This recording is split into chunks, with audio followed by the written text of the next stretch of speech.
This is the design equation of the boost converter. Here you can see that power of the converter is 250 watts and then input voltage is 12 volt. Fixing frequency is 10 kilohertz and output voltage is 20. From that you have to calculate the diode max, full current, full voltage, and then inductor power, the boost converter, capacitor, and then load resistance. Here I'm going to simulate this one. So this all really for boost converter, but inductor, capacitor, resistance. The same will going to be used for modeling that boost converter in the Simulink. Here you can see that inductor and capacitor. Here you can see the capacitor value, and then load resistance. Here we are using variable voltage, so it will be changed every 0.3 seconds, 10, 12 and 11, 12. Next you have to measure output voltage here and then compare with the reference voltage. Our reference voltage requirement is 20 volt. So you have to compare with this reference voltage and process via this PID controller. And then here you have to use feedback generator having 10 kilohertz frequency, and then output will be given to this MOSFET. It will be control this MOSFET in order to maintain voltage around 20 volt in the load side. So here you need to train this PID controller. Here I'm going to use PID controller. When you have to use PID controller, the value of that I'm going to use PID controller now. So when you take the value will be 1 1. When we directly take that value is normally is in between 1 1. We need to tune this value according with our output. Now I'm fixing at 1 1 and then check the response. So you can see that the voltage output voltage not track that our reference command, right? It's around only 10 volt. That means voltage regulation not happen in this circuit. So for the unit, you need to go for tuning. So just go to click this one and then click this tune parameter like this. After clicking that one, you will get another window, tuning window.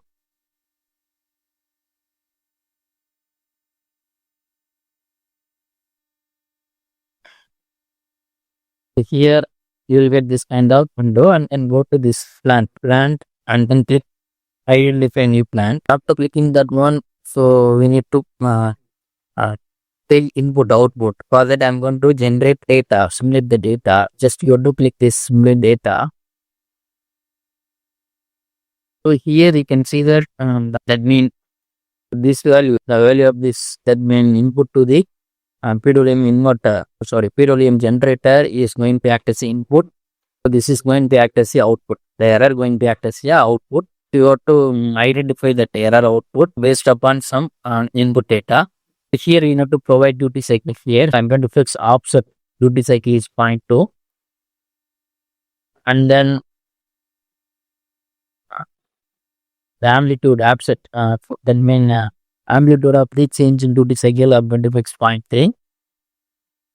Then you will get here the change of duty cycle from 0.2 to 0.5. Next time you will simulate the model, you have to identify the data of the plant. You have to make the transfer function for our boost converter by using this logic. For that we need to simulate this Simulink model in order to get that data, to identify the data. Here you can see that simulating the model and then gathering the data. So now we can see here that we are applying the data here. This is identify data for the given input. Next I'm going to apply this data and then close. So next we move to the plant identification. Next we go to identify the plant,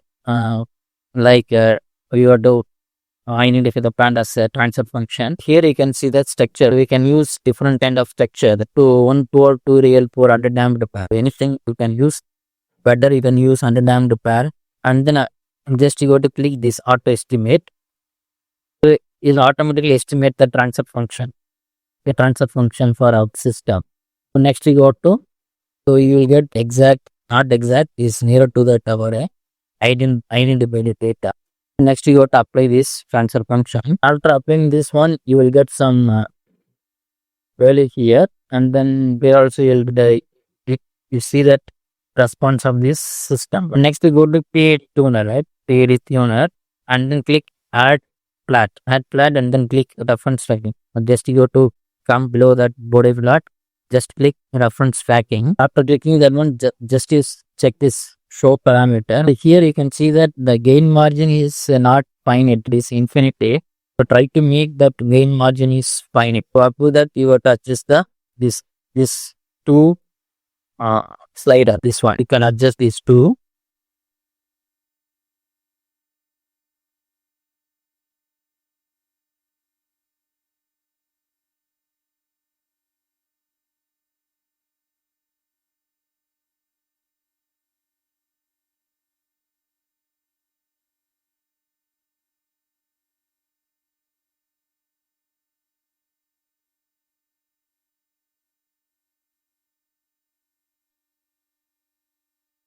Now we can see that when so this is a block reference and the dotted lines are block reference. That means response.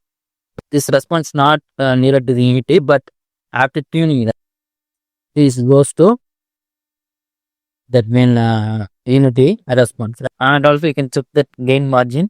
So we are getting the gain margin is finite. Just to go to update this value, update that KPKA, and then check the response.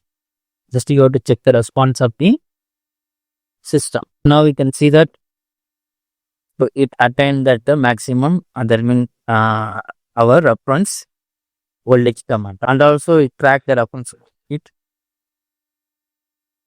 Let's see that this is a way of tuning the PID parameter by using this block. We are fixing the reference is 20, and also you can see here the command is that means it tracking the voltage at the 20, even though the change in input voltage, right? You can see that voltage from change from 10 to 12 or 10 to 11, 11 to 12. Even though changing voltage, input changing, the load voltage is maintained after 20 volt. So this is the working of this tuning of PID controller produce converter. Thank you.